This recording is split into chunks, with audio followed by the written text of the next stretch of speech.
entrar al módulo 2. Vamos a ingresar al módulo 2, que es transición energética como alternativa amigable al cambio climático. El día de hoy nos acompaña la ingeniera Susan Claro Rivera, quien tiene una trayectoria muy amplia. Estamos muy felices de tenerte, Susan. Muchas gracias por aceptar la invitación. La voy a presentar. Tiene la especialidad en petróleo, gas y energías. También ella cuenta con una maestría en gestión y evaluación de proyectos públicos y privados. Es especialista en tecnologías de energías renovables y alternativas. También cuenta con una especialidad en tecnologías de hidrógeno y pilas de combustible. Es fundadora y directora nacional del Centro Boliviano de Energías Renovables y también es oficial de proyectos en Empresa Nacional de Energía Eléctrica ENDE, investigadora energética del Instituto Nacional de Tecnologías Industrial INTI. Mil disculpas si no mencionamos todo el documento que me has mandado, pero realmente es una alegría tenerte porque, como lo dije, la ingeniera Susan tiene una trayectoria y tiene mucha experiencia en el área, ¿no? Entonces, Susan, te dejamos este espacio para ti y quedamos atentos a cualquier cosa. Gracias a todos por la puntualidad también. Yo que ven, muy buenas noches, muchísimas gracias por la presentación y bueno, muchísimas gracias más bien por la consideración y la invitación para formar parte de este proceso educativo, ¿no? Que están llevando a cabo desde la plataforma de la Relit. También hacerles llegar nuestra más grande felicitación por este paso donde están incluyendo a la juventud en esta temática que, bueno, viene siendo también de coyuntura mundial. Y bueno, estamos nosotros con toda la disposición de poder colaborar y que podamos transmitir también un poquito de nuestros conocimientos. Bueno, en todo caso, si Jocabet me permite, voy a empezar a compartir la pantalla y vamos a dar inicio al módulo.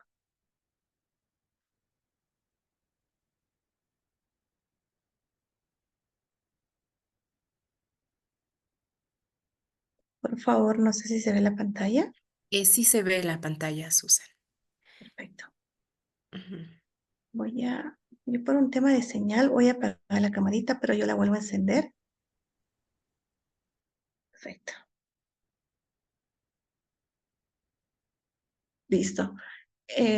Bueno, en todo caso, para empezar este segundo módulo, voy a tal vez recapitular un poquito de lo que se ha venido viendo el módulo o el primer módulo y enfocándonos en esta específicamente, la denominada transición energética, voy a abordarla desde un enfoque como alternativa hacia el cambio climático.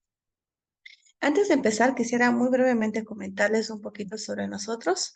Somos el Centro Boliviano de Energías Renovables. Somos una institución privada que nace en la ciudad de Cochabamba el año 2002, con el objetivo de poder realizar actividades de I+D+I en el país, que es investigación, desarrollo e innovación en la temática energética y ambiental. Nuestra sede es la ciudad de Cochabamba, tenemos presencia en 5 departamentos y bueno, pues esperemos de a poquito ir también sumando a muchos más jóvenes investigadores que quieran ser partícipes de estos desarrollos en el país, ¿no? La misión nuestra es contribuir al desarrollo científico-tecnológico que apoye a la transformación de la matriz energética del país con estas actividades de I+D y poder hacer la transferencia hacia los sectores de la población y en beneficio del medio ambiente.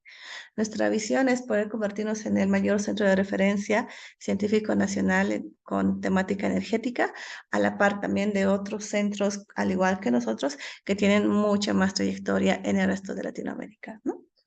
Eh, Decirles que estamos conformados por 8 áreas o 8 ejes temáticos de investigación. Se los presento acá muy brevemente. Estamos con temáticas de hidrógeno, de biomasa, de energía solar, eólica, hidroeléctrica, muy incipientemente, pero estamos empezando nuestras bases en geotérmica. También estamos abordando la parte de eficiencia energética y el fuerte nuestro que viene siendo movilidad sostenible, ¿no? Todo muy pensado en torno a que podamos manejarnos y hacer un aporte con los objetivos de desarrollo sostenible. Esto, bueno, es un poquito para que nos puedan conocer. A quienes tengan interés de contactarnos, también al final les dejo algún correíto mío y vamos, bueno, posteriormente, ¿no? Haciendo las sinergias. Ahora sí, voy a dar paso a lo que hoy nos viene uniendo a todos nosotros esta noche. Y bueno, saber que tal vez lo que voy a comentar en esta primera etapa es lo que se ha conversado el día de ayer, pero para recapitular esto un poco, me gustaría empezar por el concepto mismo, ¿no? De la crisis climática. Y bueno, ya es tal vez redundante decir, pero el causante de la crisis climática viene siendo justamente esta acumulación de gases de efecto invernadero que a lo largo de los años el planeta Tierra ha ido depositando en la capa de ozono de maneras mucho más extremas a lo natural que debe ser el planeta, ¿no?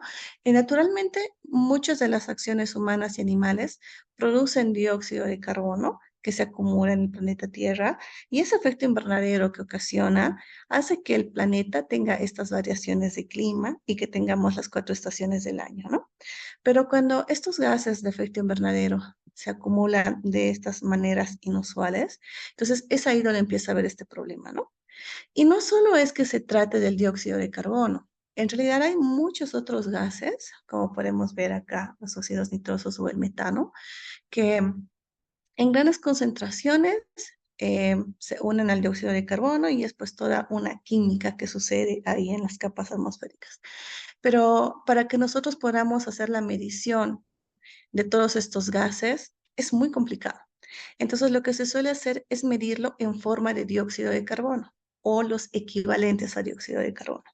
Lo que me gustaría que se lleven como tal vez el producto de esta primera lámina es que las capas, la capa natural de la Tierra, la capa de ozono, de por sí tiene una capa de gases de efecto invernadero que a lo largo de estos años, por la actividad humana nuestra, se han ido depositando de forma inusual.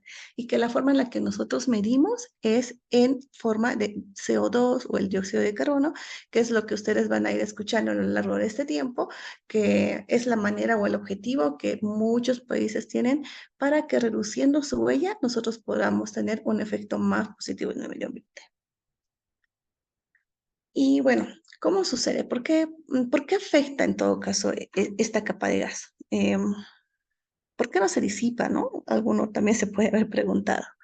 Y es porque lo que sucede con el efecto invernadero y esto que es el cambio climático es esta densa entrada de energía en forma de calor que afecta, ¿no? Y afecta y descompone los ecosistemas.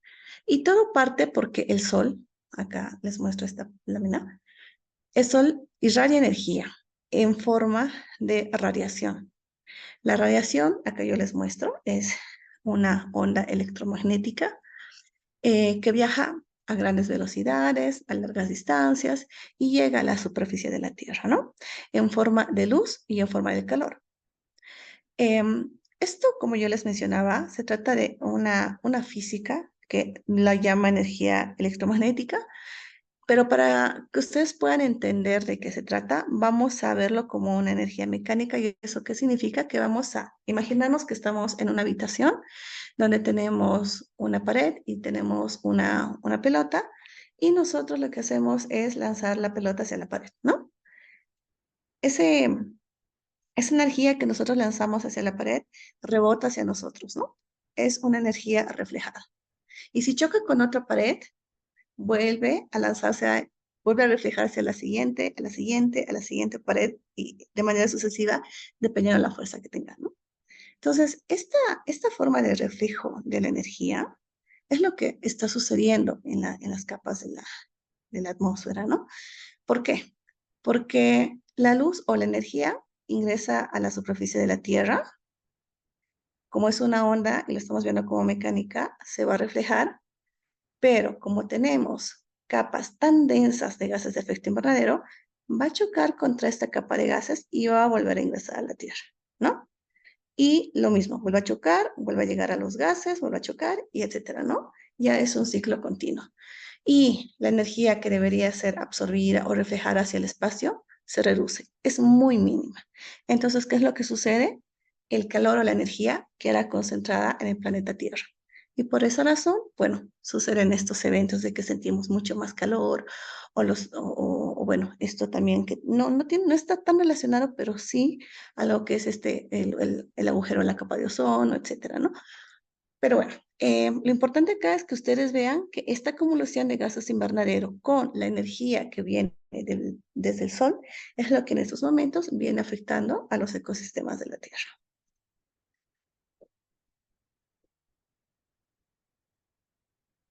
No sé si es que se ve este menú, no sé si lo pueden ver ustedes. Les deja ver el título. Bueno, acá voy a hablar de cuál es o los sectores o las actividades que son las causantes de que, bueno, pues se generen estos gases de efecto invernadero. Ahora que ya sabemos qué es lo que produce como efecto estos gases, ¿no? Entonces, como les mencionaba, las actividades humanas de por sí, la mayoría, incluso los animales sin hacer nada, están generando dióxido de carbono. Pero cuando las actividades empiezan a ser industrializadas o empiezan a hacérselas en grandes masas, es ahí donde, bueno, vemos que esta generación de gases, pues evidentemente se concentra en más grandes proporciones. Y acá les tengo una gráfica de las fuentes de emisión de gases de efecto invernadero a nivel global por sector. Ustedes pueden ver que el mayor causante de la producción de estos gases de efecto invernadero viene siendo el sector de la energía, ¿no?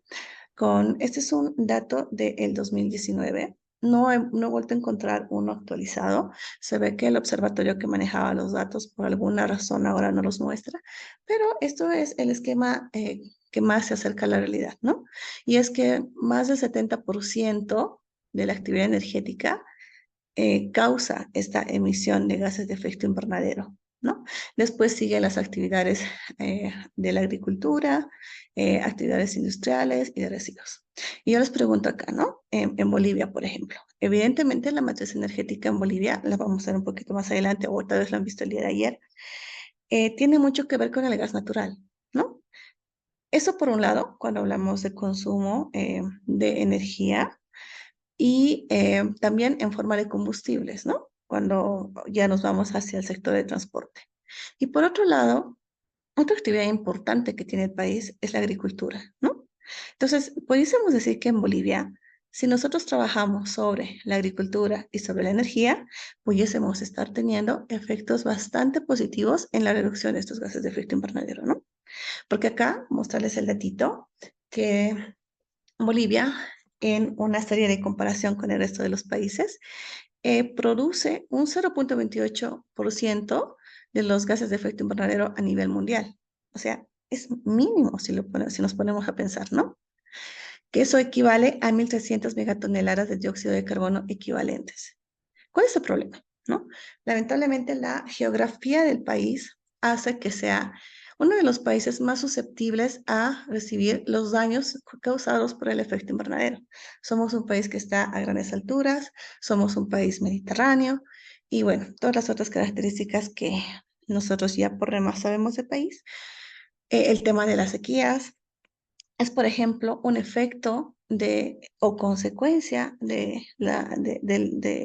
estas acciones que si bien Bolivia lo produce en muy poca cantidad, el resto de los países o grandes potencias están generando estos efectos en el país. Entonces, ahí les dejo ese datito para que pensemos un poco que nosotros como Bolivia también debíamos ser estratégicos en la lucha de pedir soluciones a países grandes, porque nosotros vamos a ser uno de los países más afectados con las consecuencias directas, ¿no? De estas acciones.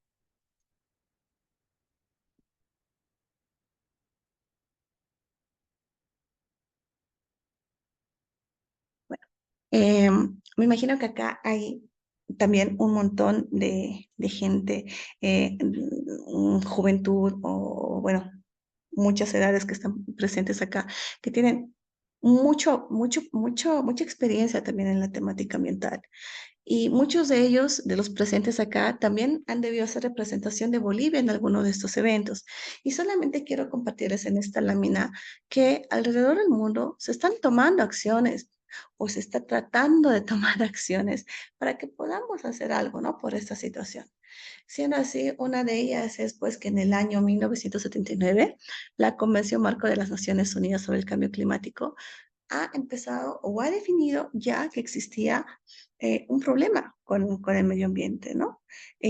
Un problema urgente que debe ser tratado y por ende merecía haber o hacer la convocatoria para que los gobiernos de todo el mundo empiecen a darle un poco de importancia a esta situación. Siendo así, nacen las COP, que son la conferencia de las partes, ¿no? Que son reuniones donde estos países se reúnen, hablan, conversan, diagnostican, proponen, etcétera, y evalúan cómo puede ser este paso a paso para el cambio climático. Sí, no sé si hay alguna pregunta por ahí.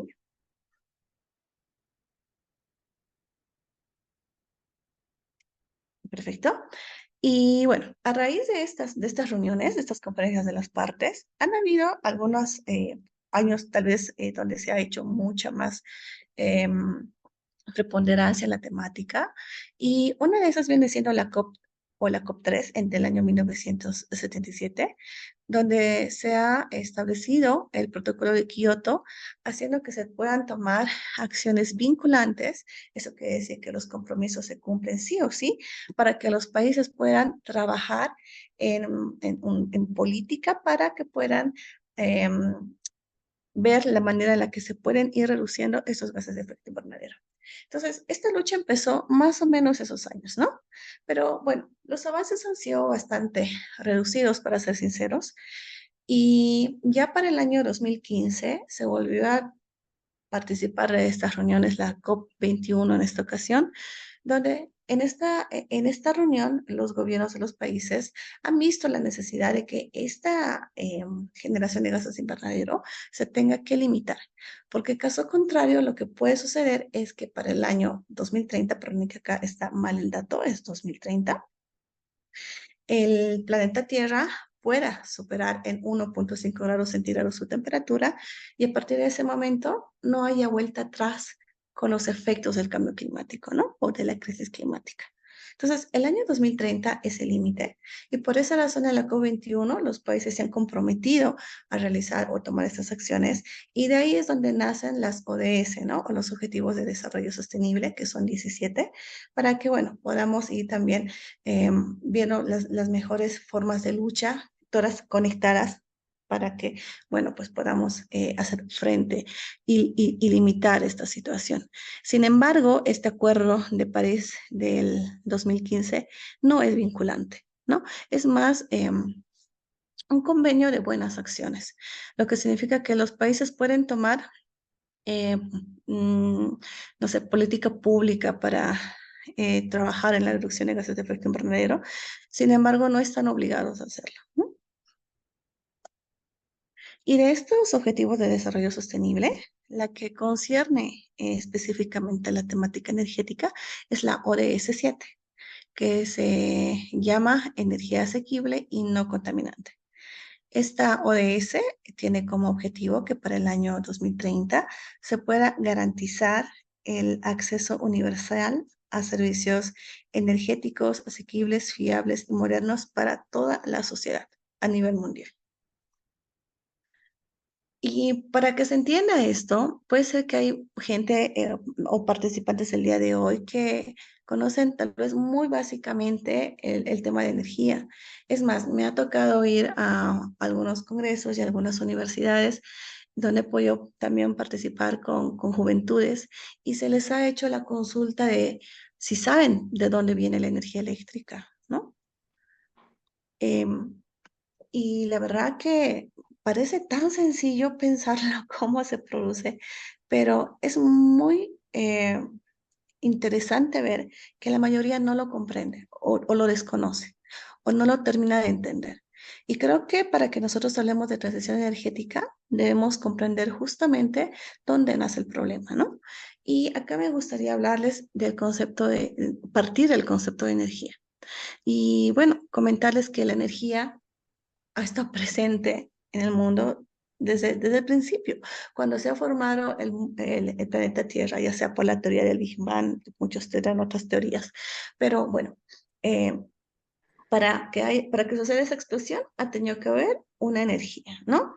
Cuando se ha creado la Tierra, el movimiento de placas tectónicas, es un movimiento de energía. En el momento en el que, si tomamos la misma teoría, en el que el hombre evoluciona justamente de simio, nosotros hemos pasado por un proceso de desarrollo donde en el momento en el que empezamos a hacer el uso del fuego, el fuego como fuente de energía, empieza a ocurrir el desarrollo humano, ¿no? Ese es el primer momento donde nace la energía. Y la energía es un sinónimo de desarrollo. Si no hubiésemos nosotros, como en esa época primate, descubierto el fuego, nos hubiésemos quedado, ¿no? En esa situación. Entonces, cuando el hombre empieza a descubrir el fuego, es nuestra primera era energética. Eso nos ha permitido que podamos cocinar alimentos, podamos calentarnos, podamos ya calefaccionarnos, etcétera, ¿no? Eh, Posteriormente surge una segunda época de desarrollo, ya muchos años más tarde, y es cuando empieza o nace la primera máquina de vapor, ¿no? Ahí empezamos a utilizar la misma biomasa, porque lo primero que el hombre utilizó bueno, como fuente energética es la biomasa. En esta ocasión volvemos a usar la biomasa en forma de carbón, empezamos a combustionar el carbón y empezamos a utilizar maquinaria, ¿no? Cuando el hombre empieza a utilizar maquinaria, es una segunda fase de desarrollo. Eso nos ha permitido que nosotros transformemos o transitemos de hacer el uso de nuestra energía motriz, ¿no? Nuestros músculos, para pasar, o el uso de animales, para pasar a que eso lo hagan ahora las máquinas, ¿no? Y con los años han habido muchos más desarrollos. Y el tercer momento clave del desarrollo energético es cuando empezamos a hacer uso de la electricidad, ¿no? Acá viene el tema de la corriente alterna, el tema de la corriente continua, pero bueno, el uso de esa energía en forma de corriente eléctrica es lo que supone hoy en día el mayor consumo energético para la población, ¿no? Entonces, quisiera que ustedes recuerden estos tres momentos y que sepan que la energía es un sinónimo de desarrollo. Ahora, en este caso me voy a ir solamente por el lado de la energía eléctrica, porque si hablamos de energía en Bolivia o en el mundo, eso lo hacemos de dos formas, ¿no? En forma de electricidad o en forma de combustible para el sector de transporte. En este caso nos vamos a remitir a la primera, porque la ODS 7 en el Acuerdo de París solo ha mencionado a la energía eléctrica como forma de energía específica. Y bueno, acá lo que yo les comentaba hace un momento. ¿Ustedes conocen cómo es ese proceso de generación de energía eléctrica? ¿Saben cómo sucede o de dónde nace? Pues es muy simple. Es como cuando ustedes están en la cocina, se ponen el agua en la calderita empieza a hervir. Cuando hierve la caldera, empezamos nosotros a ver que se produce un vapor, ¿no? Un vapor. Entonces, eso es lo que pasa en una termoeléctrica. En una termoeléctrica vamos a tener una caldera donde vamos a tener un fluido, que es el agua. Como es una calderita, entonces vamos a tener una fuente de calor, que es acá el primer problema en el tema de dónde nace esta forma de energía contaminante en las termoeléctricas, es porque necesitamos energía para hacer hervir esa agua, ¿no? Entonces, acá nace la chimenea. Ustedes pueden ver que cuando nosotros, perdónenme por favor, donde nosotros, no sé si siguen la flechita acá, La caldera necesita un combustible que se va a incinerar para calentar el agua y toda esa ignición o esos gases se dispersan directamente a la atmósfera, ¿no? Como ustedes pueden ver acá. Pero ¿qué es lo que sucede después, no? O si seguimos el proceso. Nosotros calentamos el agua cuando hierve genera vapor, ese vapor en forma de fluido gaseoso a alta presión y con altas caudales pasa por una turbina, la turbina se mueve a altas velocidades, pasa por un circuito de refrigeración para que vuelva nuevamente a la caldera, pero lo que continúa caliente pasa, ese movimiento mecánico pasa al generador y el generador mágicamente lo convierte en energía eléctrica. Entonces, acá el primer momento es identificar dónde nosotros en las termoeléctricas hacemos el uso de la energía fósil. Y es justamente en la caldera, ¿no? Nosotros para hacer hervir esta caldera vamos a necesitar o bien carbón, o bien diésel, o bien gas natural. Y lo que sucede con esto es cuando nosotros quemamos la leñita y vemos que se generan estos gases, ¿no? Por favor, quien tiene el micrófono encendido, si lo puede apagar.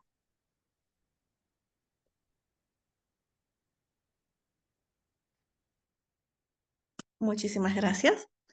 Para continuar, acá simplemente mostrarles que este es un mapita del año 2020 y es un esquema también bastante resumido de la cantidad de centrales termoeléctricas que pueden ustedes ver en el Caribe, ¿no? Y también una parte de Sudamérica. Y ustedes pueden ver en los diferentes colores o los diferentes círculos cuáles son los tipos de combustibles que se usan para estas termoeléctricas. Podemos ver que, por ejemplo, hay muchos puntos verdes que corresponden al gas natural, hay puntos morados que corresponden al carbón, hay puntos naranjas que corresponden al full diésel y diésel, ¿no? Entonces, podemos ver que es muy variado. Y en el caso de Bolivia, las termoeléctricas o la mayoría de las termoeléctricas en el país funcionan, o más bien necesitan de gas natural para la combustión de la energía hacia la caldera, ¿no? Pero eso sucede cuando nosotros hablamos de sistemas interconectados.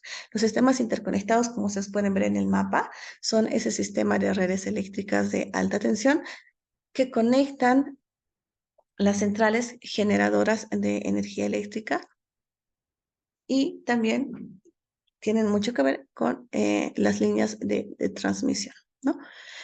Cuando tenemos sistemas aislados, que lo vamos a ver un poquito más adelante, en el caso de Bolivia, lo que se suele consumir en estas mini centrales es diésel. Acá, para darles el dato, es que la primera planta termoeléctrica en el país empezó a operar el año 1974. ¿Ustedes piensan que antes de 1974 Bolivia tenía energía eléctrica o industria que requiere energía eléctrica? Sí, ¿verdad? En Bolivia, en 1974 empezó a operar la primera termoeléctrica. Y antes, en Bolivia, la principal fuente de energía eléctrica eran las hidroeléctricas, ¿no? Y ha habido esa sustitución. Tenemos actualmente una potencia instalada de 2.670 megavatios, donde el 50% de las termoeléctricas actualmente tienen gas natural y el 30% se están produciendo con el diésel.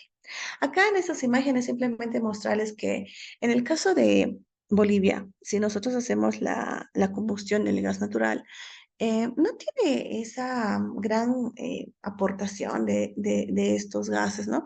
Ustedes ven que, por ejemplo, en un vehículo que funciona a gas natural, de hecho son vehículos que no emiten este tipo de gases oscuros, ¿no? Y densos, como lo hacen los vehículos que, por ejemplo, utilizan diésel. Podemos ver que, por ejemplo, esta termoeléctrica, por el tipo de gas que está emitiendo, puede tratarse de diésel o puede tratarse de carbón, ¿no? Y como yo les he mostrado en el mapita anterior, en muchos países y centrales en Latinoamérica, actualmente para producir energía eléctrica están combustionando diésel y carbón. Y nosotros utilizamos energía eléctrica pues a todo momento, ¿no? Son 24 horas al día, 7 días a la semana, todo el año, cada minuto, cada segundo tenemos acceso a la energía. ¿Esto qué significa?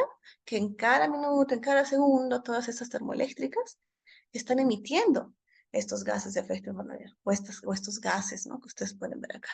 ¿Y eso cómo viene perjudicando? Pues, por ejemplo, miren cómo es esto de tener el panorama del día bastante oscuro. Lo que nosotros en Cochabamba estamos viendo casi todos los días en el centro de la ciudad, ¿no?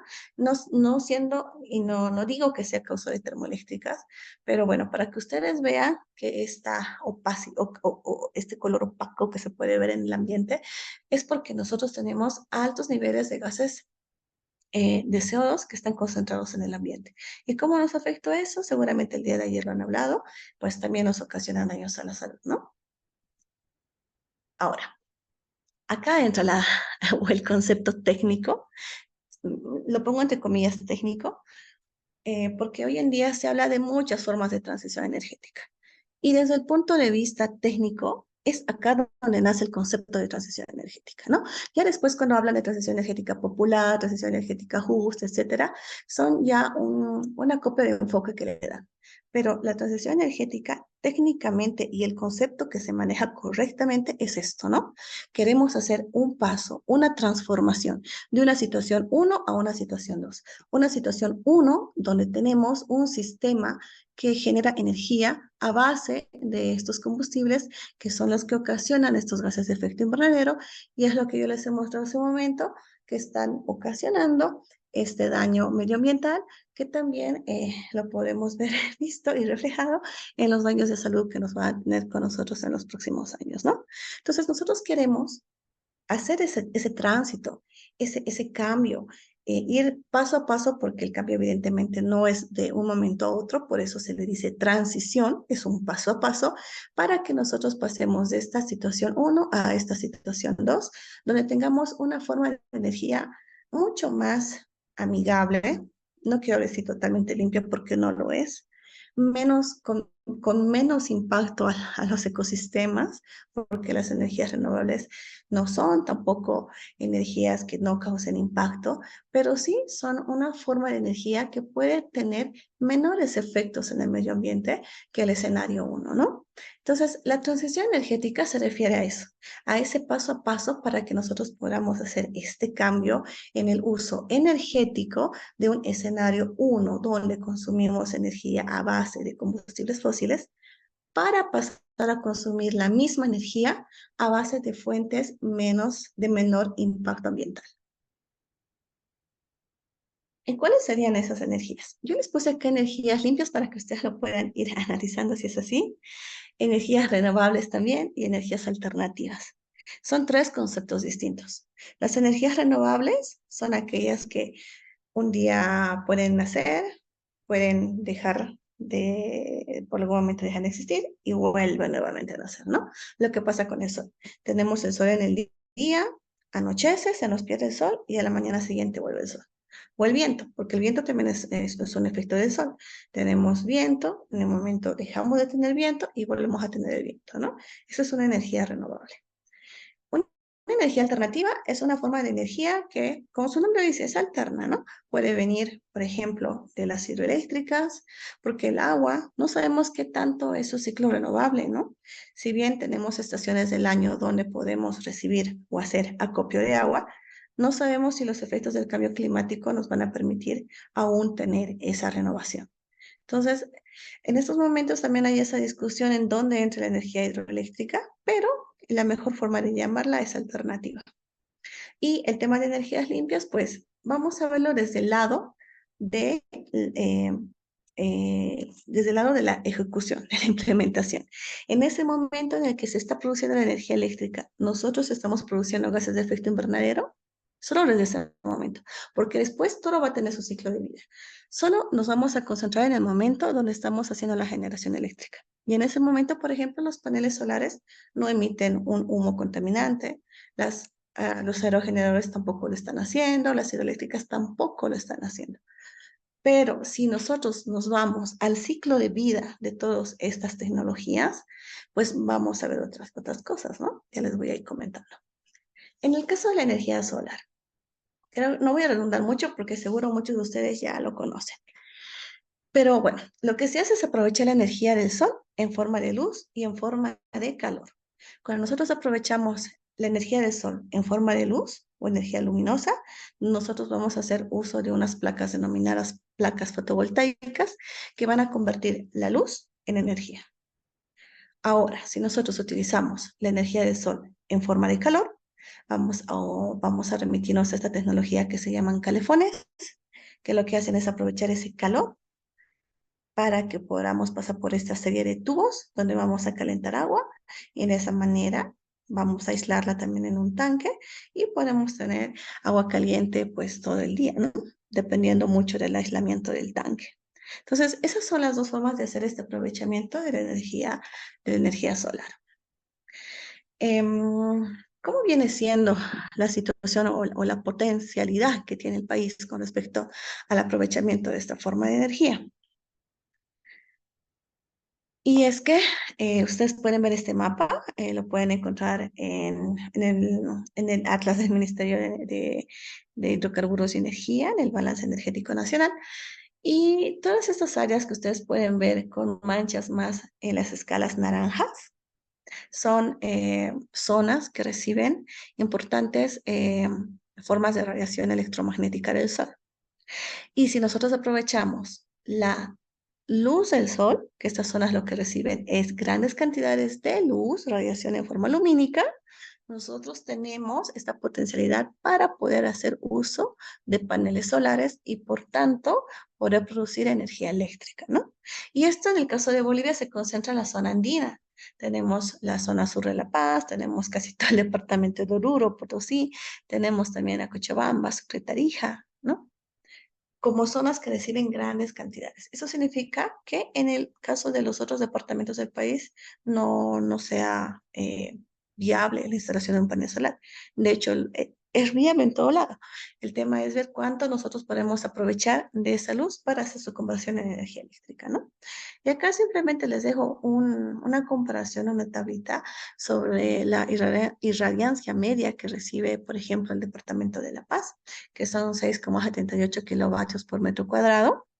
Y si nosotros vemos que países con potencias mundiales en parques fotovoltaicos, como es el caso de Alemania, este está recibiendo casi menos del 50%, ¿no?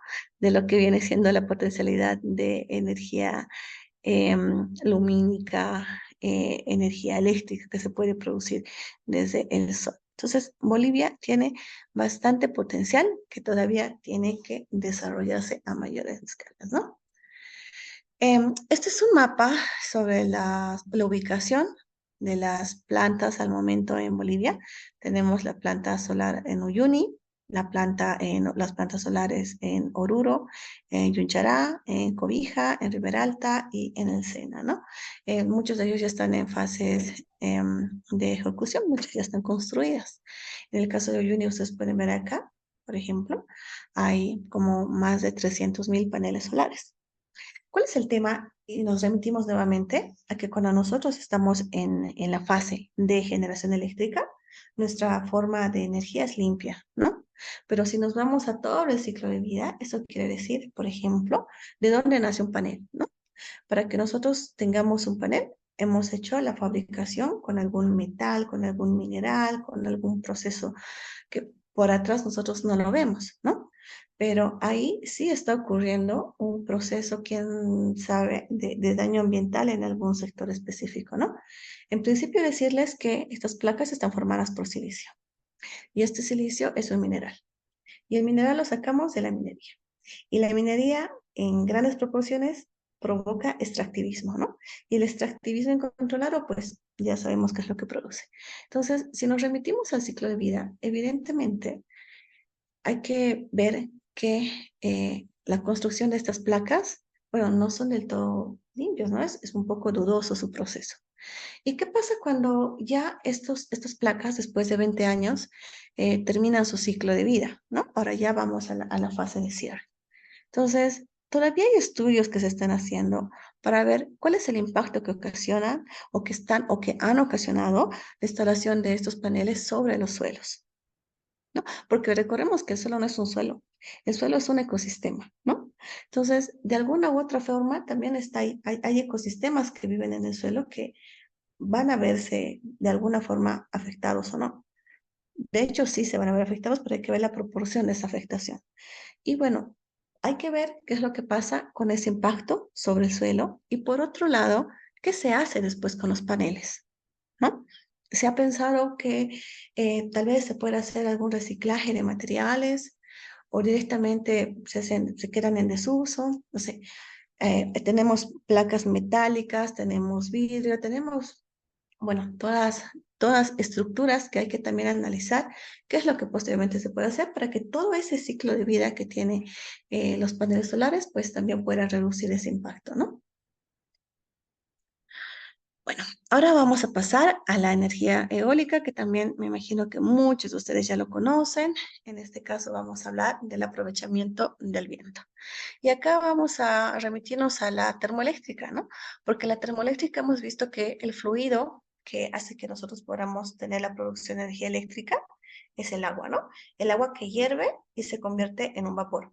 Y el vapor viene siendo ese fluido para la energía que se necesita en la transformación eléctrica. Y en este caso, la eólica va a ser el viento. El viento va a actuar como un fluido.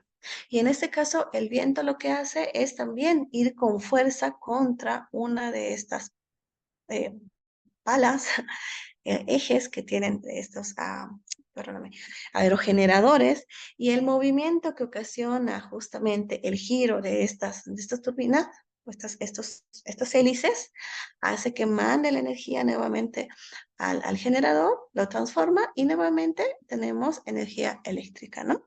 Si nos remitimos nuevamente a que si en estos momentos de producción eléctrica nosotros tenemos generación de dióxido de carbono, vemos que no, entonces es una energía limpia. Pero si nos vamos al ciclo de vida, evidentemente hay que cuestionarnos qué es o cuál ha sido el proceso de fabricación de estas hélices, ¿no? La mayoría están fabricadas por fibra de vidrio. Entonces, también, ¿cómo viene siendo? ¿De dónde obtenemos estas fibras de vidrio? No es una mezcla de una eh, de una matriz donde tenemos fibras, una fibra la entendemos como un hilo y después tenemos algo que tiene que sostener ese hilo, ¿no? Como ustedes pueden imaginarse a ver, como los adobes, para que un poquito puedan entender el concepto de fibra de vidrio. Tenemos un barro, al barro le mezclamos la paja y ahí tenemos un compuesto, donde, bueno, pues vemos que las fibras han podido generarle la dureza que necesita para hacer un ladrillo, por ejemplo, ¿no? Entonces, eso es más o menos la tecnología que se utiliza en la fabricación de los aerogeneradores. Y hay que ver por detrás cuáles han sido justamente ese tipo de fibra, ese barro, haciendo esa comparación con un adobe para la construcción de estos aerogeneradores. Y también por otro lado, también esto en su funcionamiento, cuando nos vamos ya al tema de la afectación a los ecosistemas, lo que se escucha mucho de este tipo de energía es la afectación a la biodiversidad, ¿no? Como son las aves. Entonces, por el color que tienen justamente, muchas aves no reconocen y terminan chocando contra las hélices y pues lamentablemente terminan perdiendo la vida. Y ante esa situación hay tecnologías que, por ejemplo, han recurrido a hacer el pintado de las puntas de las hélices con rojo para que las aves puedan hacer esa diferencia de color y de esa manera evitar los choques, ¿no? Pero bueno, todavía se está haciendo también investigación para ver de qué manera también la colorimetría puede mejorar esto, ¿no? En fin, pero bueno, lo mismo, ahora nos remitimos al final de su ciclo de vida. ¿Qué es lo que vamos a hacer con las turbinas? ¿Para qué nos sirven estas fibras de vidrio? ¿Cómo podemos reutilizarlas? O que eran así.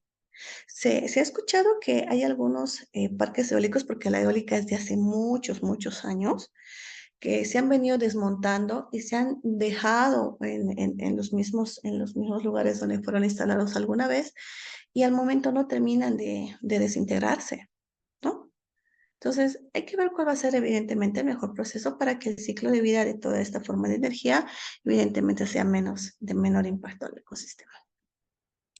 Y también lo mismo, acá tenemos un mapa de Bolivia, donde al igual que el mapa de energía solar, las áreas rojas o naranjas son las que concentran el mayor potencial. En el caso de Bolivia, vemos que estas áreas naranjas y rojas son más reducidas que en la solar, ¿no? Pero sí, sí hay zonas interesantes en el país donde existe este potencial, como por ejemplo el sur de Potosí, o los extremos de Potosí, o las fronteras que tiene Potosí con Chile. En Cochabamba también tenemos una zona interesante con potencial eólico y la zona esta que ustedes pueden ver en Santa Cruz, ¿no? Que son zonas donde actualmente, en el caso de Cochabamba y en Santa Cruz, nosotros tenemos montados parques eólicos, ¿no? Y en este caso ustedes van a ver la comparación justamente de este mismo potencial con el resto de los países de Latinoamérica. Y pueden ver que las áreas donde está más rojo es donde se concentra el mayor potencial eólico y eso corresponde justamente a la costa, ¿no? Al mar. Ese movimiento que tiene el mar también provoca un oleaje en el viento muy especial y entonces es por esa la razón que justamente las zonas costeras son las que tienen más mayor potencial y se denominan formas de energía eólica offshore, ¿no? Porque están en el mar. Y vemos que, bueno, evidentemente Argentina, Uruguay, Chile son países que tienen bastante potencial y pueden estar haciendo este aprovechamiento. No es tan competente con la energía solar por temas de costos, ¿no? Por la fabricación justamente de la fibra de vidrio.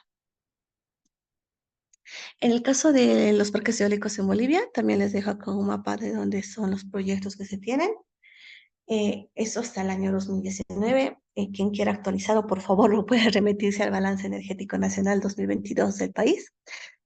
Y bueno, acá simplemente mencionarles que tenemos a la fecha 135 megavatios de energía eólica instalada en el país, ¿no? Siendo los parques de mayor importancia, el Parque Eólico Colpana, que lo tenemos acá en Cochabamba, en el camino hacia Totora, y El Dorado, en Santa Cruz. Ustedes pueden ver, por ejemplo, que en el caso de esos aerogeneradores en el país, ya cuentan con esta pintura roja, ¿no? En los extremos de las hélices justamente también tomando en cuenta que son las nuevas tendencias tecnológicas para la conservación de la biodiversidad. Ahora vamos a pasar a las hidroeléctricas. Y para este caso también, remitiéndonos a la comparación con la termoeléctrica y la eólica, el fluido que va a importarnos acá es el agua, ¿no? El agua es nuestro fluido. Y acá lo que nos va a interesar mucho también es la energía potencial. Y la energía potencial es esa energía de caída libre, ¿no? O de caída. La energía eléctrica de las hidroeléctricas es una forma de energía alternativa, como les había comentado hace un momento, y lo que hace en todo caso es aprovechar la energía del agua en forma de la caída libre. En el caso de Bolivia, nosotros tenemos tres cuencas, ¿no? La cuenca del Amazonas, la cuenca del Plata y la cuenca lacustre. Vemos que evidentemente en la cuenca del Amazonas nosotros tenemos los grandes ríos en el país que pues bueno son el potencial que se tiene para poder hacer la instalación de estas centrales, ¿no? Como por ejemplo las cuencas del Beni y del Mamoré. Y también tenemos en el sur la cuenca del Plata, donde tenemos los ríos como el Pilcomayo y el Bermejo. Bueno, ¿cuál es el problema con las hidroeléctricas? El tema con las hidroeléctricas es pues que cuando nosotros hacemos el montaje de una de estas represas, evidentemente necesitamos la construcción de una obra civil. La construcción de esta obra civil eh, termina repercutiendo en que para que se ingrese la maquinaria a cierta zona, tengamos que hacer la construcción de un camino, ¿no? Al ingresar o al hacer la construcción de un camino, evidentemente ya empieza la primera alteración al ecosistema. Posteriormente hacemos la instalación de campamentos, ¿no? La influencia de donde esté o donde pisa el hombre siempre va a causar un efecto en el medio ambiente. Entonces, los campamentos empiezan la construcción de estas represas y ahí les llevamos estos materiales que no son originales de la zona, ¿no? Porque para la construcción de estas represas necesitamos cemento, necesitamos arena, necesitamos gravas. Son materiales que no corresponden a la zona y esa mezcla de material evidentemente causa otro daño. Y ya cuando bueno, y aparte necesitamos la infraestructura civil, ¿no? De donde se basa la operación de la central. Y en ese caso se hacen la construcción de oficinas o el mismo campamento ya para vivienda. Eh, bueno, hay toda una obra civil detrás de las hidroeléctricas que viene siendo la parte tal vez más sensible en lo que viene siendo el daño y la repercusión que pueden tener también en zonas y en cercanías de pueblos indígenas. Porque también nosotros para, les voy a volver para eso, para que nosotros tengamos esta caída libre, o bien tenemos un río que tenga justamente esta geometría de caída que puede facilitarnos el aprovechamiento de la energía, o bien tenemos un río que no puede tener este desnivel, ¿no? Al no tener ese desnivel, vamos a necesitar hacer la construcción de un embalse para que tenga cierta altura y en la caída pues pueda utilizarse esa agua. Y cuando nosotros tenemos un embalse donde contenemos agua, lo que estamos haciendo es cortar la libre circulación del río. Y eso evidentemente afecta también a los pueblos indígenas con respecto a la forma de vida y del río, las formas de vida que se concentran en los ríos, ¿no? Entonces, es bastante controversial este tipo de energía si nos remitimos justamente a las consecuencias por las obras civiles y por el tema de este uso de agua que afecta a estos pueblos. En el caso de Bolivia, son muchas las hidroeléctricas que están construidas y sobre todo las que están en el proceso de construcción.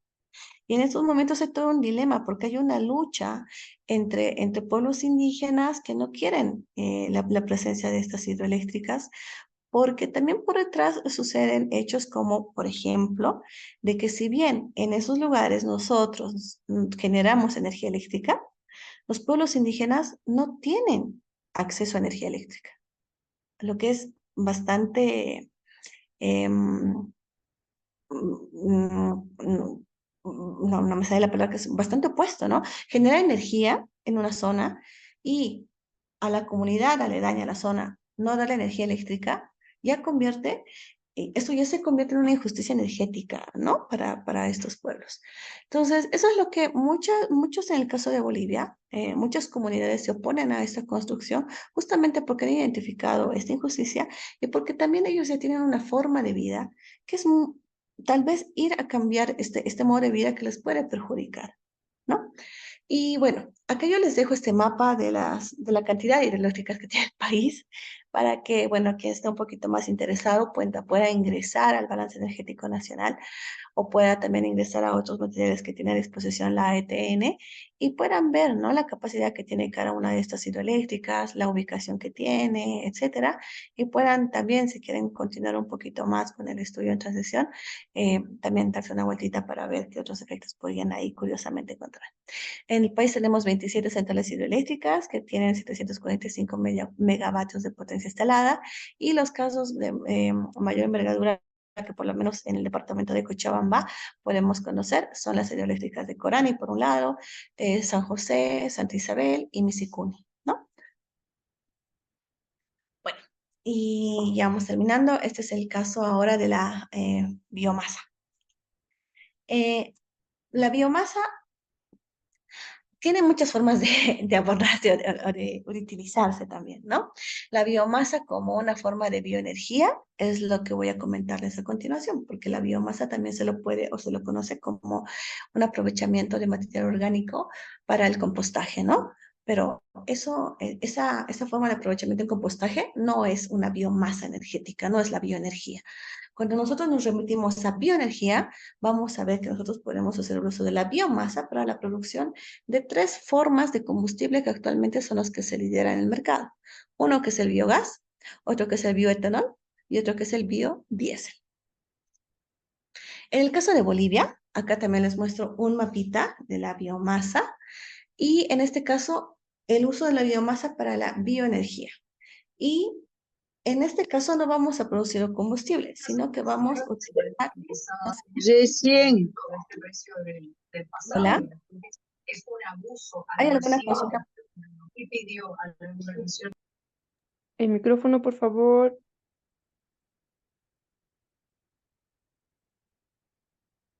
Bueno, gracias, por favor, ya vamos a terminar. Bueno, en este caso, hablando de las centrales de biomasa en el país, las que se consideran plantas de biomasa son las azucareras. Lo que las azucareras en estos momentos hacen es aprovechar el uso del residuo denominado bagazo de la producción agrícola para la producción de azúcar. Una vez que se ha producido el azúcar, queda, ¿no? Este bagazo de la caña, que lo que se hace es utilizarlo en forma de leña para ir a calentar el caldero con agua y producir energía eléctrica, ¿no? Entonces acá nuestro bagazo es nuestra leña. Y en este caso, yo quisiera decirles y consultarles para que ustedes después se lleven de tarea, si la biomasa es una forma de energía limpia, como les he hablado en su proceso de producción eléctrica, la energía solar, la energía eólica y la hidroeléctrica. Ahí se los dejo de tarea para que ustedes puedan analizar. Ahora, voy a pasar, esto seguramente el día de ayer también lo han visto, esto solamente voy a recapitular. Les voy a hablar sobre la matriz energética y la matriz eléctrica, son dos cosas distintas. Hablando de la matriz energética del país, que incluye tanto el consumo de energía en forma de energía eléctrica o de combustibles o de otras formas de energía, en el país el 7.44% proviene de energías renovables. El año 2021. El año 2022, según el último reporte del Ministerio de Hidrocarburos, esta forma de uso de energías alternativas, le he puesto alternativas, no limpias, alternativas, tampoco les he puesto renovables porque estoy incluyendo la biomasa y las hidroeléctricas, ha crecido al 8.15%, ¿no? Me parece un buen avance, pero no sé del todo qué tan impacto positivo viene siendo este casi 1%, ¿no?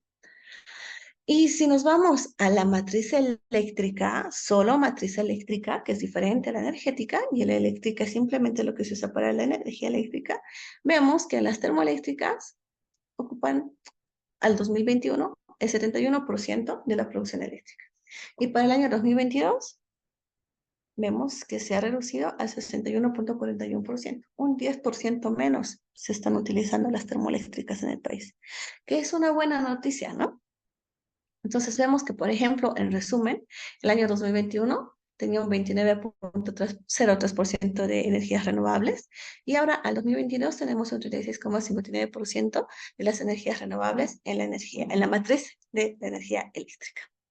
Bueno, ahora pasándonos un poquito al tema de política pública, con esta comparación de las matrices ustedes pueden ver que el país está haciendo cambios. Pero el país había propuesto que para el año 2025 tengamos cambios contundentes en la temática energética. Y aquí es donde pasó a pasar esto, ¿no? Tenemos la Constitución Política del Estado, tenemos una ley de electricidad que data de 1994. Al momento no tenemos ninguna ley de energías renovables. Les cuento un hecho. El otro día habíamos solicitado una convocatoria para un análisis de política pública justamente en el sector energético y habíamos pedido que nos hagan un análisis de buenas prácticas energéticas. Y les habíamos pedido que nos puedan hacer un análisis de una política energética en el país. Y un postulante hace un análisis de la ley 1700 de energías renovables en Bolivia. Y me pareció muy curioso, ¿no? ¿De dónde sale la ley 1700? Porque nunca la había escuchado. Y en realidad hubo una confusión. Yo no sé si este postulante lo hizo como a forma de ejemplarizar simplemente, pero me gustaría que quede claro que el país no tiene una ley de energías renovables, ¿sí? Nuestra ley para el tema del consumo eléctrico es la ley de electricidad y data de 1994. Es una ley que evidentemente necesita reformas. Bueno, con todos estos dos antecedentes de normativas que tiene el país, se ha construido la Agenda Patriótica 2025. Y la Agenda Patriótica 2025 tiene 13 pilares. 4 de esos pilares, el 2, el 6, el 7 y el 13, hablan en temáticas de servicios básicos, ¿no? Donde entra la electricidad. Y específicamente el pilar 2 nos habla del acceso universal a la electricidad, donde tenía 3 planes, ¿no? El tema del Plan Eléctrico Nacional, con la intención de que el 100% del país al año 2025 tenga 100% de cobertura eléctrica. También se ha establecido que haya un descuento a facturaciones menores o iguales a 70 kilovatios hora mes. ¿Esto qué quiere decir? Si tu factura eléctrica a nivel nacional, ustedes como consumidores, vayan y fíjense su facturita de luz, es igual o menos a 70 kilovatios hora, ustedes tienen que tener por ley o por decreto supremo una reducción del 25% del descuento de su factura. Y por otro lado, hacer también la nivelación de tarifas, ¿no? Esto es una, o más bien una propuesta popular para que, bueno, los sectores con menos ingresos económicos puedan tener menores costos en su energía eléctrica.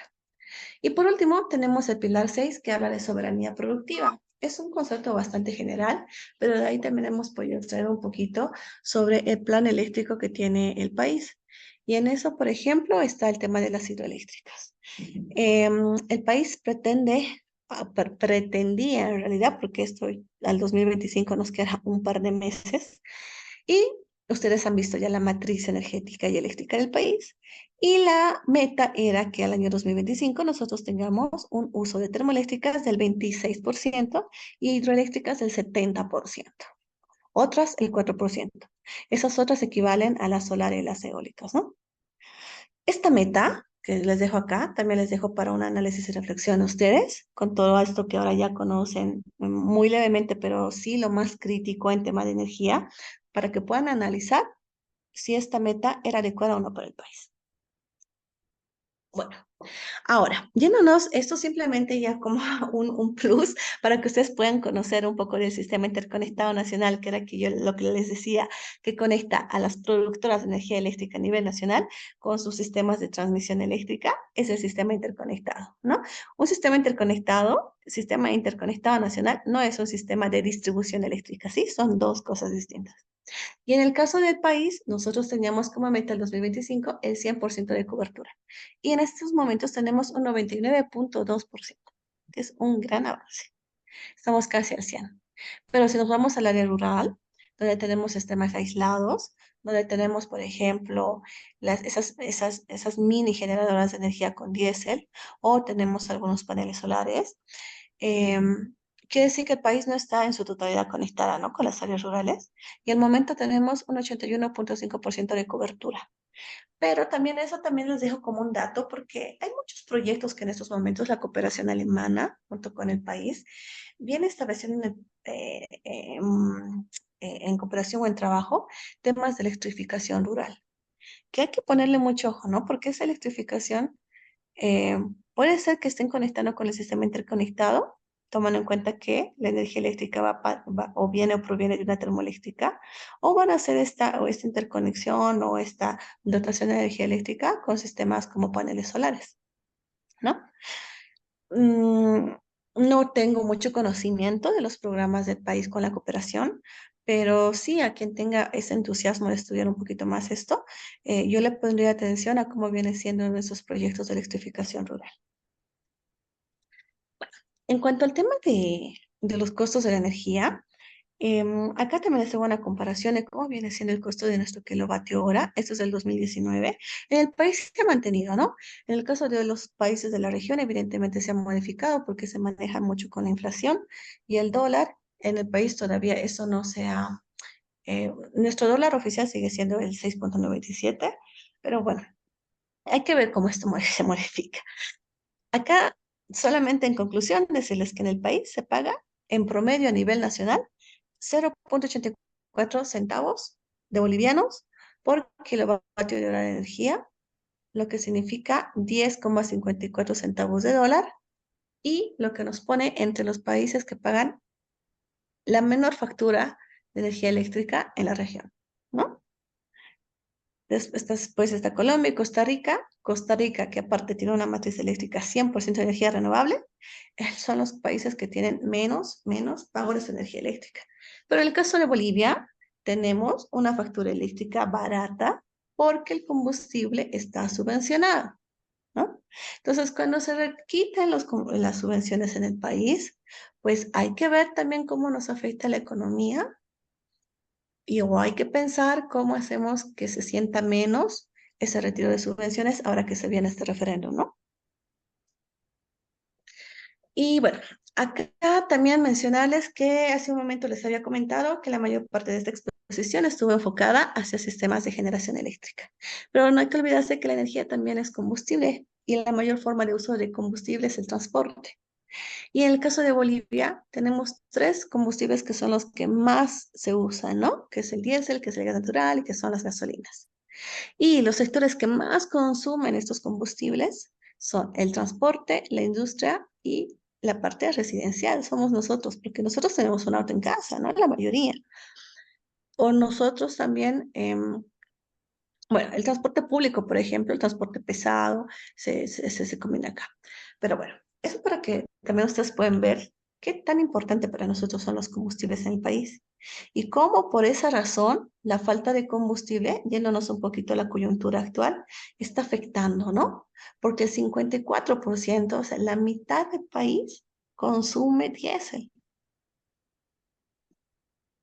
Y acá, remitiéndonos al balance energético nacional, que el día de ayer ustedes han debido ver a profundidad todo esto es muy, muy leve, deben conocer y ya deben saber que la demanda nacional en energía es de 1.574 megavatios y que la potencia instalada de energía en el país al año 2022, la potencia instalada es de 3.399 megavatios. ¿Eso qué significa?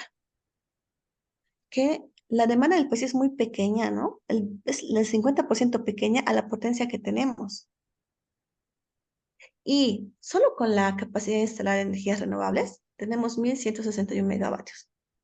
¿Qué pueden concluir de eso? También se los dejo.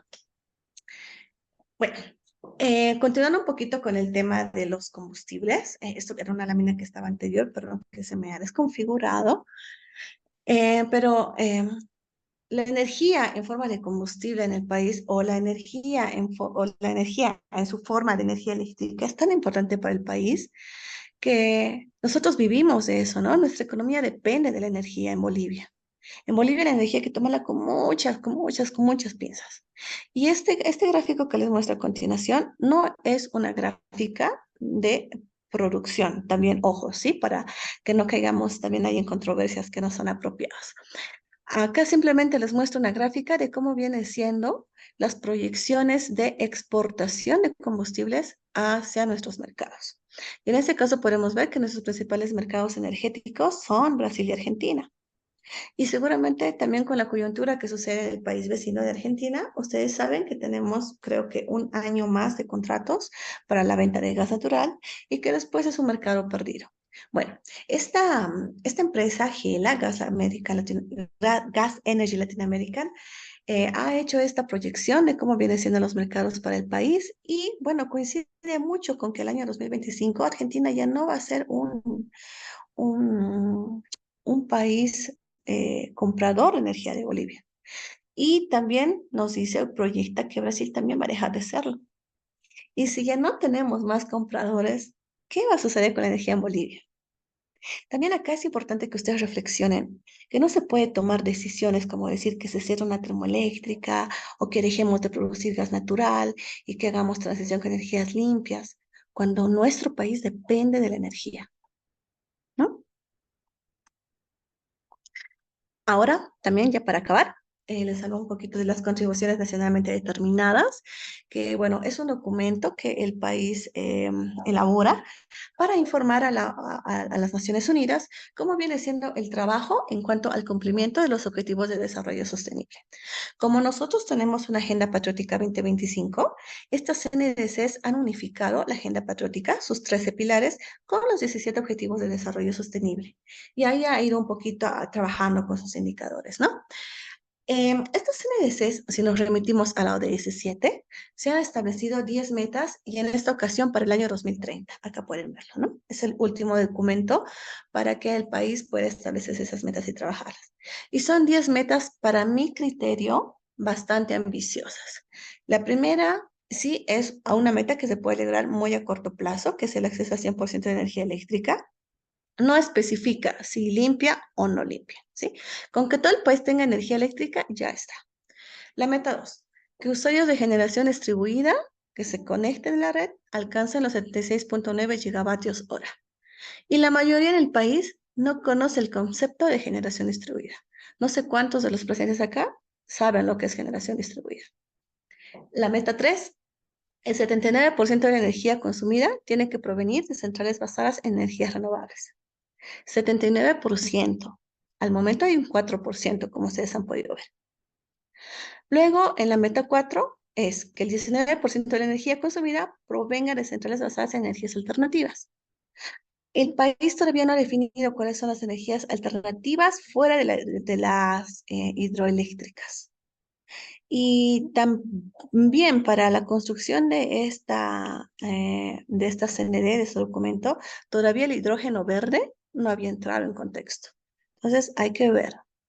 La meta 5 habla de la potencia instalar del sistema interconectado, que va a alcanzar los 5.028 megavatios al 2030. Son 5 años.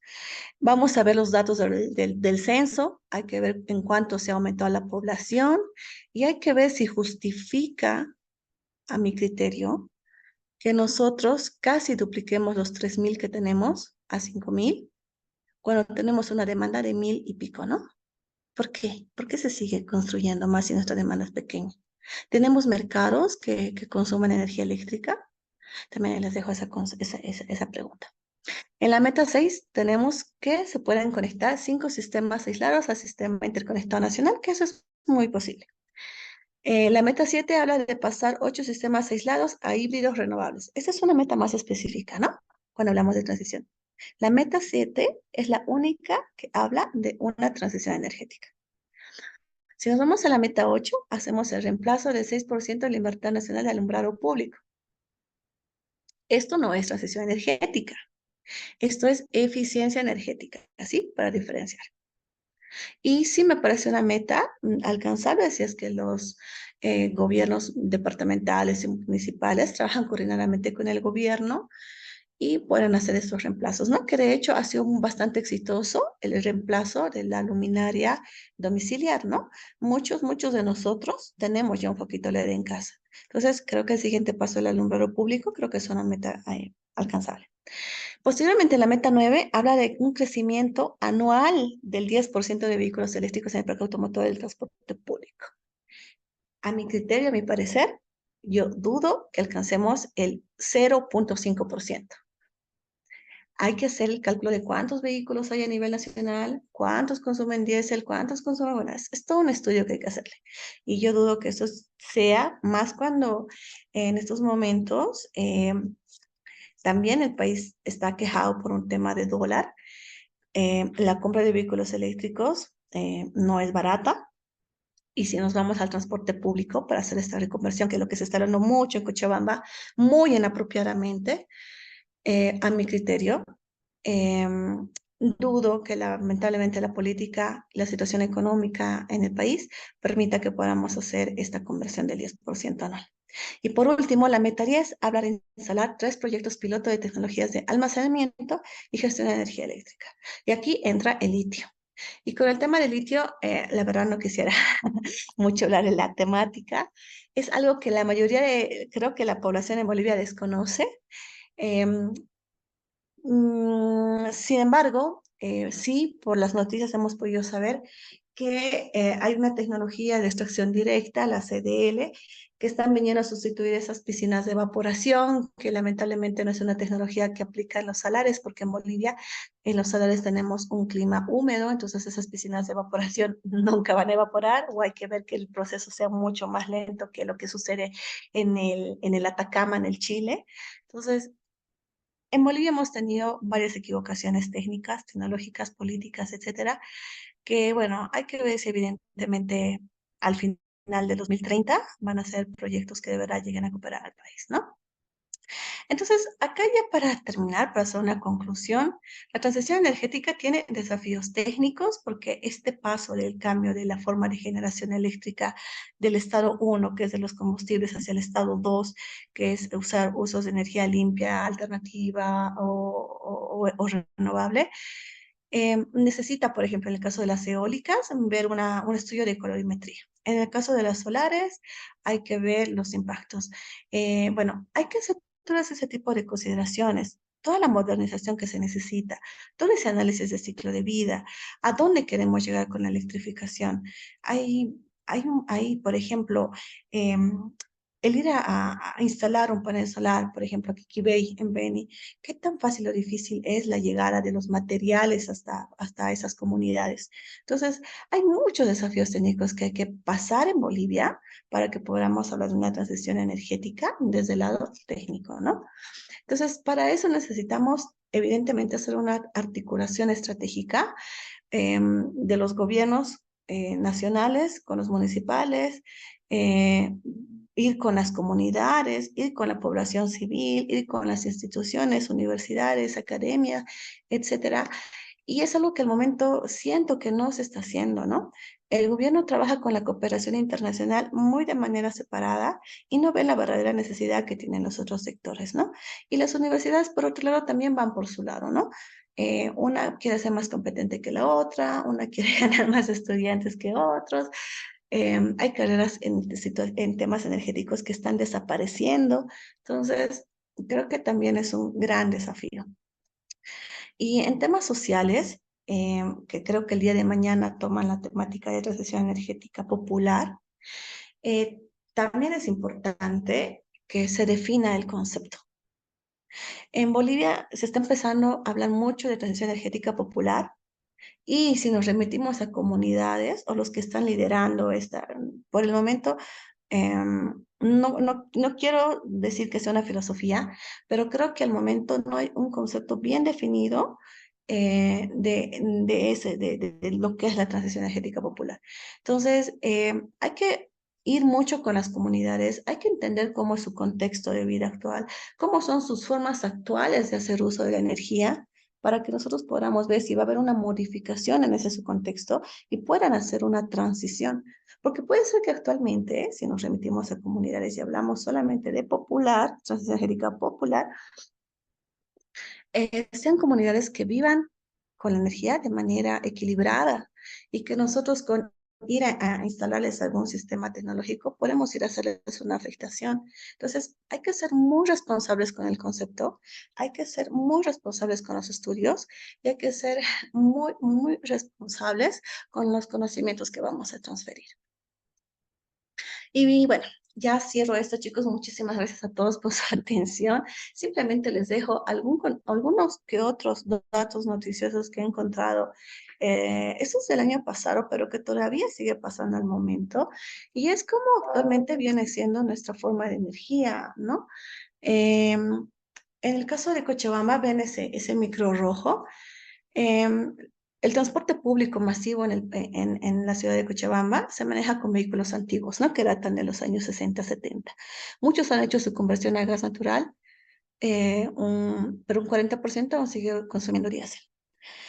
Luego tenemos también este desabastecimiento, que esto es una nota del año pasado.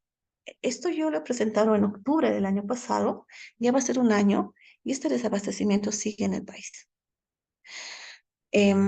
Bueno, también los dejo para su análisis. También tenemos el caso de doña Teófila acá. No sé por qué esto no se puede... Ahí de sepultura.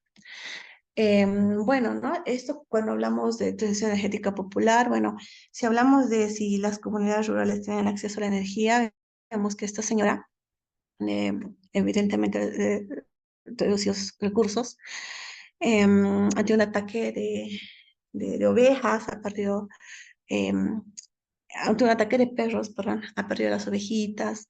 Es una señora que el tema de la falta de energía eléctrica, pues, influye en su forma de vida, ¿no? Entonces, como yo les he dicho hace un momento, la energía es un sinónimo de desarrollo. Y si una persona no tiene acceso justo, em, y con el derecho que se merece por la Constitución política a una energía que le dé justamente mejores condiciones de vida, pues vamos a tener estos escenarios en el país, ¿no? Después, por otro lado, es importante, chicos, que analicemos esto que se viene para adelante para el país, que es el referéndum, y el tema de las subvenciones, ¿no? Hay que analizar a qué sectores se puede o no seguir subsidiando, a mi parecer, muy de mí, muy propio, pero también analicen ustedes, evidentemente, desde el lado económico, como yo les mencionaba, el país vive de la energía, ¿no? Entonces, ver hasta qué punto va a ser beneficiosa o va a impactar el retiro de las subvenciones en el país. ¿Sí? Después, como ustedes ya sabían, Argentina nos deja de comprar el gas natural en unos añitos. Hay que ver cómo vienen las cosas con Brasil. Creo que estas son más cuestiones de índole diplomática. Y bueno, por último, el tema del litio, ¿no? Que es la esperanza con la que están vendiendo el país. Sin embargo, bueno, el futuro de la electromovilidad no está muy claro en Bolivia. Déjenme un segundito, por favor, antes de entrar a las consultas. Em, les dejo acá estas imágenes para que ustedes puedan analizarlas. Les consulto a ustedes cómo son parte de la transición energética, qué actividades hacen para que ustedes también puedan participar de este proceso de transición. Ahí les hago consultas como, por ejemplo, ustedes tienen una lucha eléctrica, qué tiempo se bañan, al mismo tiempo que ustedes tienen el televisor encendido, usan la computadora, el teléfono por temas distractivos. Suelen tener esta manía de dejar el cargador del teléfono o de la computadora enchufada mientras ya no está ahí el equipo. Bueno, todas estas cuestiones son fantasmas de la energía que evidentemente hace que nosotros hagamos un mal gasto, ¿no? Energético. ¿Y eso qué significa? Que si nosotros seguimos consumiendo energía de estas formas o derroches de energía que tenemos, seguimos demandando el gas natural o el diésel o el carbón que la termoeléctrica está consumiendo, ¿no? Entonces, creo que la transición energética empieza por nosotros, ¿no? Por nuestros buenos hábitos y porque podamos también transmitir estos conocimientos a otros. Así que, bueno, chicos, ahí es donde entraba este mensaje. Que esto va a empezar por nuestros hábitos. Les agradezco mucho su atención. Ahí les dejo unos datos de contacto mío para quienes quieran tal vez profundizar un poquito más la temática. Ha sido un placer compartirles esto y quedo atenta a sus consultas. Muchas gracias.